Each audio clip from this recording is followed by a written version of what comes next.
மக்களவையில் தாக்கல் செய்யப்பட்ட பிரதமர் முதல்வர் அமைச்சர்கள் பதவி பறிப்பு மசோதா அனைவருக்குமானது என தமிழக பாஜக முன்னாள் மாநில தலைவர் அண்ணாமலை தெரிவித்துள்ளார்.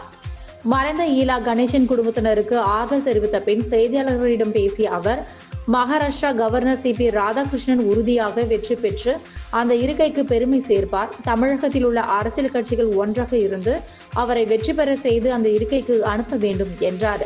சி.பி. ராதாகிருஷ்ணன் நல்ல மனிதர் என்று ஜார்க்கண்ட், மகாராஷ்டிராவில் உள்ள கட்சியினர் கூறுவதை கருத்தில் கொண்டு முதலமைச்சர் ஸ்டாலின் இண்டி கூட்டணி வேட்பாளர்களுக்கு ஆதரவு என்பதை மறுபரிசீலனை செய்ய வேண்டும் என்று கூறினார். நம்முடைய மதிப்பு மிகுந்த மகாராஷ்டிராவுடைய ஆளுநராக இருக்கக்கூடிய அண்ணன் சி.பி. ராதாகிருஷ்ணன் அவர்கள் இன்று காலையில் புதுடெல்லியில் குடியரசுத் தலைவர், துணை தலைவருக்கான தேர்தலுக்கான வேட்புமனுவை தாக்கல் பண்ணியிருக்கிறாங்க. டெல்லியில் இன்று காலையில் மிகுந்த மகிழ்ச்சியான ஒரு விஷயம். உறுதியாக அண்ணன் சிபிஆர் அவர்கள் என்டிஏ கூட்டணி சார்பாக நிறுத்தப்பட்டிருக்கின்றார். நம்முடைய பாரதத்தினுடைய பிரதமர் நரேந்திர மோடி ஐயாவே பேர சொல்லியிருக்கிறாங்க. எங்களுடைய தேசிய தலைவர் நட்டாஜி அவங்க வழிமொழிஞ்சிருக்கிறாங்க.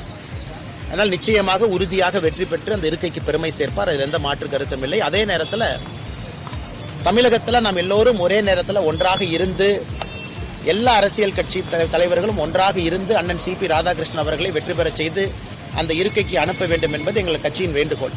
பிரதம மந்திரி, கேபினட், கவுன்சில் ஆஃப் மினிஸ்டர்ஸ், ஒரு நாட்டினுடைய முதலமைச்சர், மாநிலத்தினுடைய கவுன்சில் ஆஃப் மினிஸ்டர்ஸ் எல்லோருக்கும் பொருந்தக்கூடிய ஒரு சட்டம்.